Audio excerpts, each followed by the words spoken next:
The Marrying Monster by Claus Stamm, originally published in Fantastic Universe, March 1960. Narrated by Trussel. Goro put down his tools and relaxed into a pile of wood shavings, his back against a half-finished bathtub. To enjoy the evening cool, he told himself, wiping his face with a blue and white rag. Actually, he wanted to postpone the evening meal. Either the rice would be overcooked to a sticky goo, or he would be picking hard, underdone kernels out of his teeth all night. And bean soup, when he made it, always had things swimming in it that had no business there.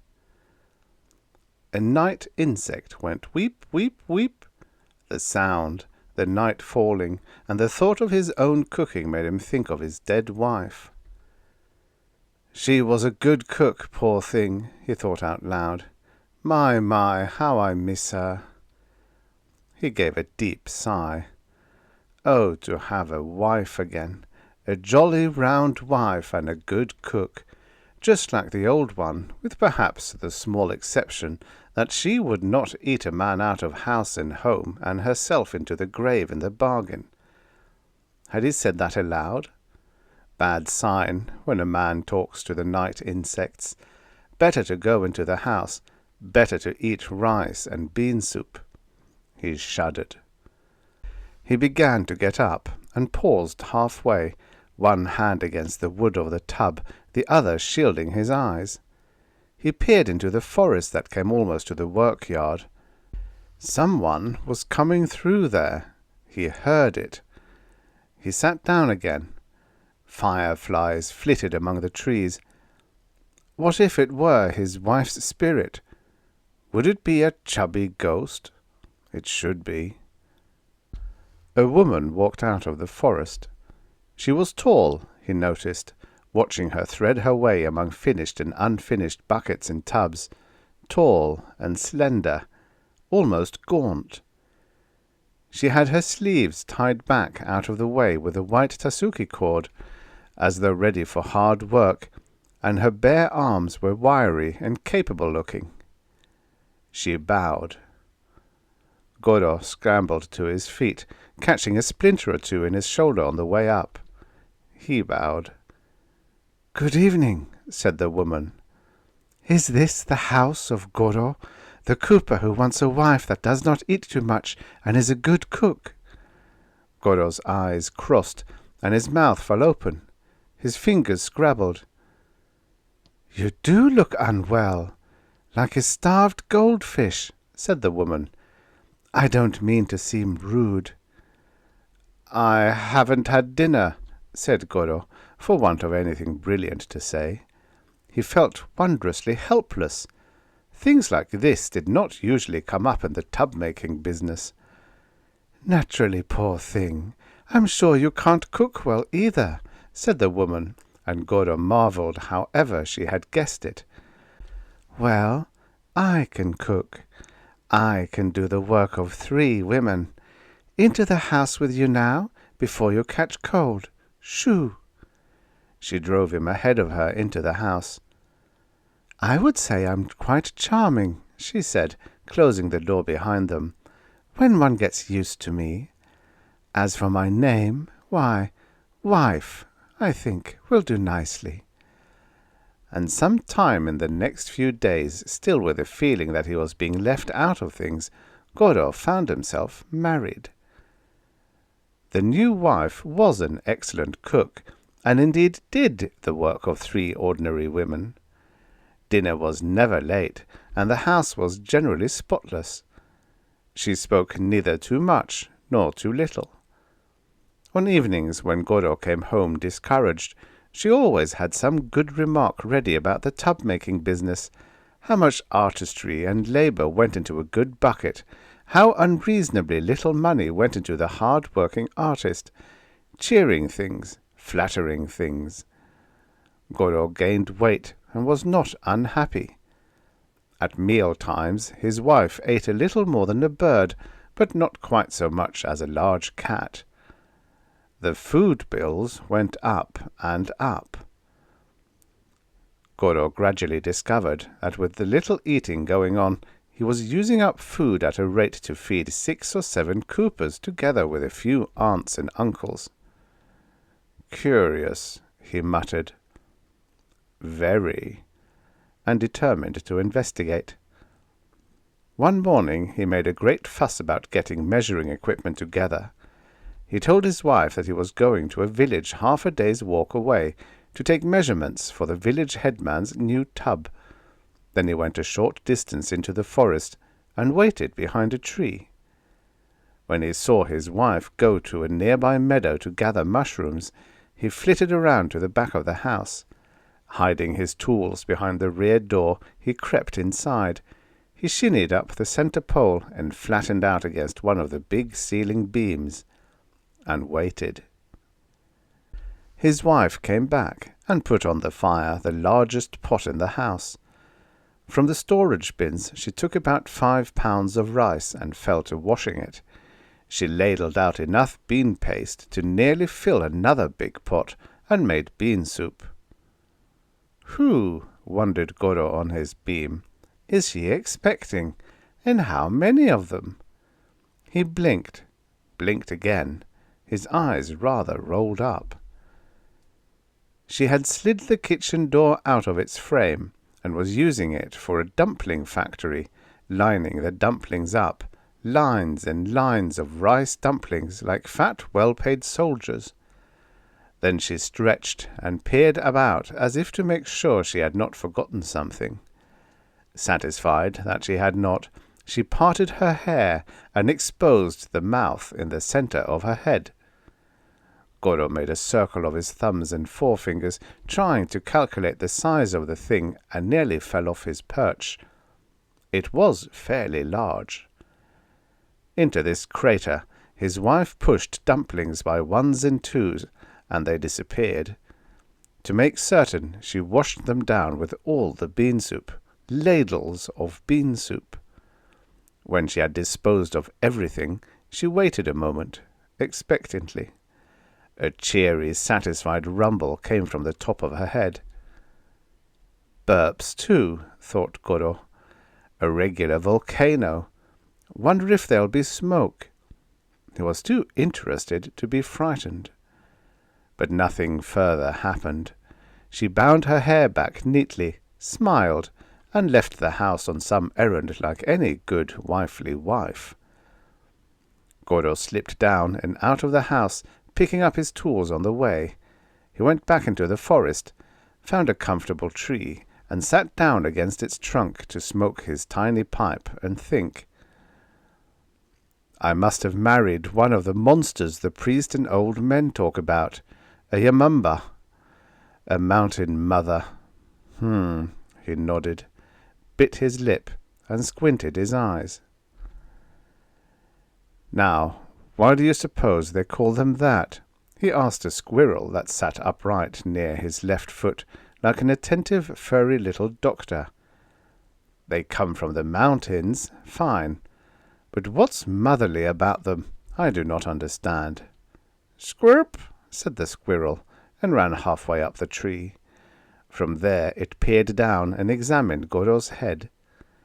He tilted his head back so that the squirrel could get a better look, and told it that, at any rate, this was no kind of wife for a good man. Then he stood up and began to walk home, looking down at the ground, kicking thoughtfully at fallen leaves and occasionally scratching his head. He came out from among the trees and across the yard of his home, dragging his feet like a man who has walked a long way. He started speaking as soon as he put down his tools. Wife, I have been thinking about our marriage and— it hurts me to say it, you understand, but it was too sudden. No, don't interrupt, he said, though his wife had shown no sign of breaking in. I'm very sorry, but I feel that we're simply not suited to each other. All right, husband, I'll leave, she answered in quite an ordinary voice, even if it makes me unhappy. Could you do only one thing for me before I go? Nothing much. I'd like you to make me a tub, as a kind of souvenir, a very large one, for bathing in." "The simplest thing in the world," said Goro, glad to get off so easily.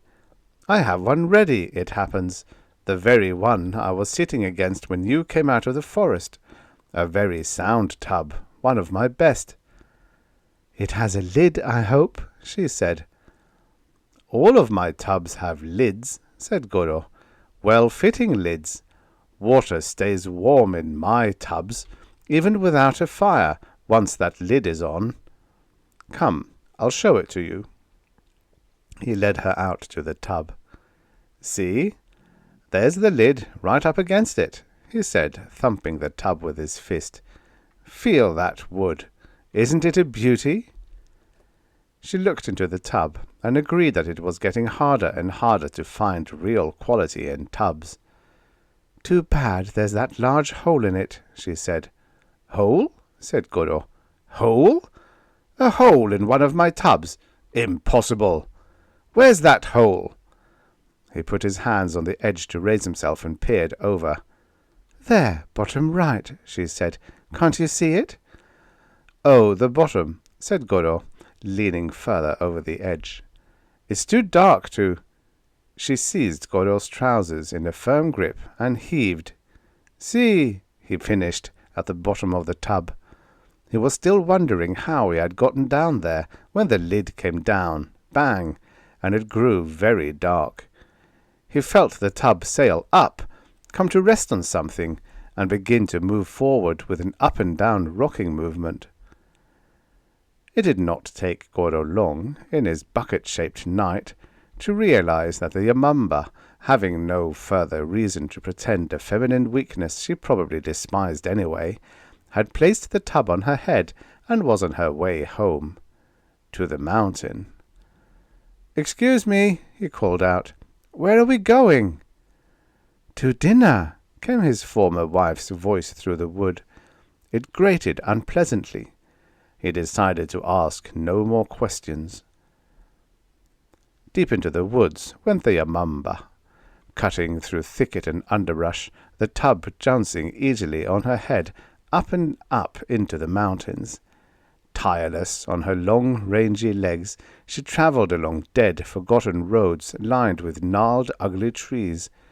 Goro heard their branches bump, crack, bump against his self-made prison. A thin edge of lesser darkness began to show at the top.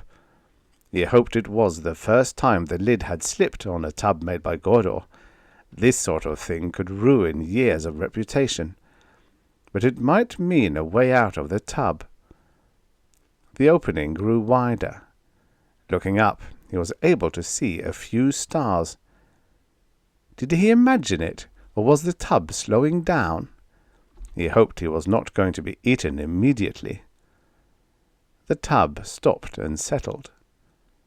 Something rough, twisted, and snake-like appeared in the opening. It did not move. Nothing moved. He put out his hand. It was a branch. He gave the branch a delicate jiggle. It felt solid.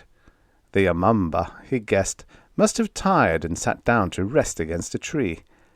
Very cautiously he lifted himself by the branch, trying to move neither the lid nor the tub, which must still be resting on the monster's head.